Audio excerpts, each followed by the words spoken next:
नमस्कार दोस्तों एक बार पुनः मैं आपके लिए एक महत्वपूर्ण वीडियो लेकर आया हूं। दोस्तों बेसिक शिक्षा परिषद में जितने भी नियम बने हैं, अधिनियम बने हैं, उनमें समय समय पर विसंगतियां उत्पन्न होती रहती हैं और अधिकारी, कर्मचारी, शिक्षक परेशान रहते हैं। दोस्तों नियम निर्धारण करने वाले लोग ही भविष्य के बारे में नहीं सोचते हैं और भविष्य में उसमें कोई न कोई लोचा फंस ही जाता है।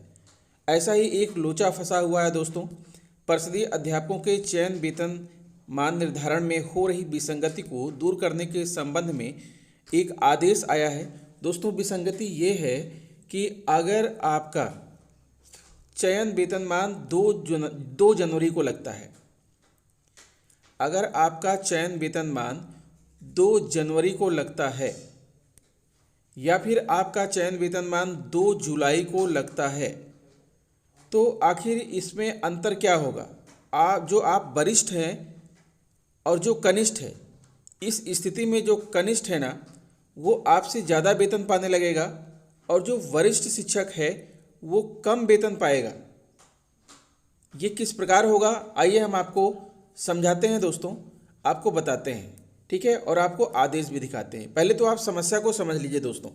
मान लीजिए कि किसी वर्ष, मान लीजिए कि आपकी जो है ज्वाइनिंग डेट जो है 2 जुलाई है, ठीक है, आपने 2 जुलाई को ज्वाइन किया है, तो 10 वर्ष के बाद 2 जुलाई को आपका चयन वेतनमान लगेगा। तो चयन वेतनमान लगने के बाद अगला इंक्रीमेंट आपका कब होगा सोचिए।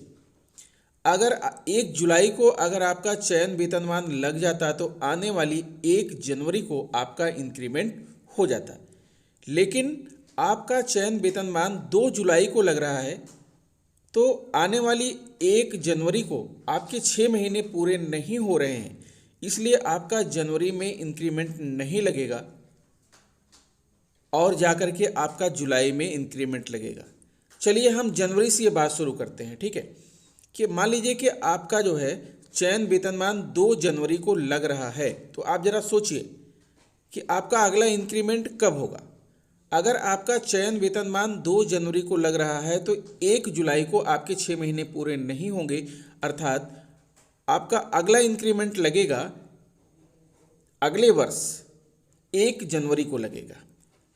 ओके, ये समस्या आपको समझ में आ गई कि अगर आप किसी वर्ष में 2 जनवरी को आपका चयन वेतनमान लग रहा है तो आपका अगला इंक्रीमेंट कब होगा। अगला इंक्रीमेंट आपका 1 जुलाई को नहीं हो सकता है, बल्कि नेक्स्ट ईयर 1 जनवरी को आपका अगला इंक्रीमेंट लगेगा।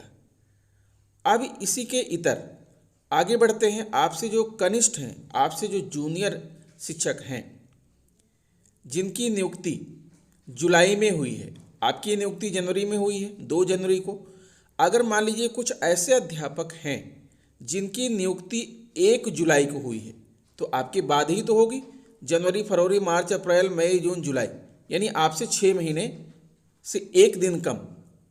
ऐसे अध्यापक जिनकी जो है आपके बाद जिनकी ज्वाइनिंग हुई है, कब हुई है, 1 जुलाई को हुई है, ठीक है, 1 जुलाई को जिनकी जो है ज्वाइनिंग हुई है, तो 1 जुलाई को उनका चयन वेतनमान लग जाएगा और अगला इंक्रीमेंट कब होगा उनका, 1 जनवरी को उनका अगला इंक्रीमेंट हो जाएगा और आपका भी 1 जनवरी को जो है इंक्रीमेंट हो जाएगा।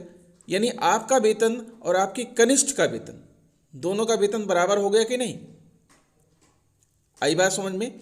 फिर से आप समझिए कि मान लीजिए किसी वर्ष आपका जो है चयन वेतनमान 2 जनवरी को लगा, क्योंकि आपकी नियुक्ति 2 जनवरी को हुई थी, तो 2 जनवरी को अगर आपका चयन वेतनमान लगा तो अगला इंक्रीमेंट आपका लगेगा नेक्स्ट ईयर, अगले साल 1 जनवरी को।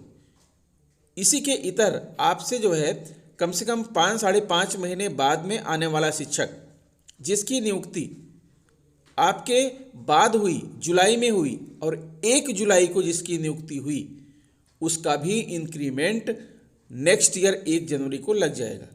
यानी आपकी जो 5 महीने की वरिष्ठता है वो किसी काम की नहीं हुई।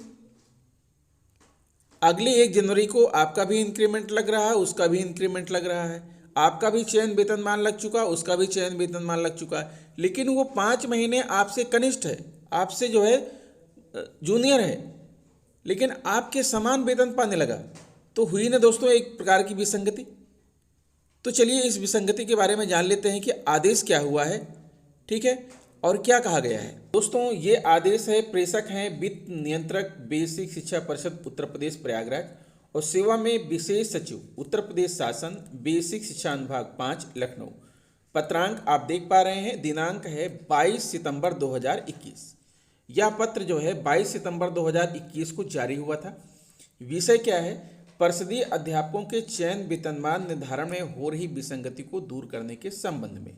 महोदय, उपर्युक्त विषय कृपया इस कार्यालय के पत्र संख्या ये दिनांक 17 सितंबर 2020 प्रति संलग्न का संदर्भ ग्रहण करने का कष्ट करें, जिसके द्वारा वित्त एवं लेखाधिकारी बेसिक शिक्षा प्रयागराज के पत्र संख्या ये दिनांक 26/6/2020 छाया प्रति संलग्न के साथ प्राथमिक शिक्षक प्रशिक्षित स्नातक एसोसिएशन उत्तर प्रदेश के पत्र दिनांक 23/6/2020 की प्रति संलग्न कर संदर्भगत प्रकरण में शासन से यथोचित आदेश मार्गदर्शन मांगा गया है।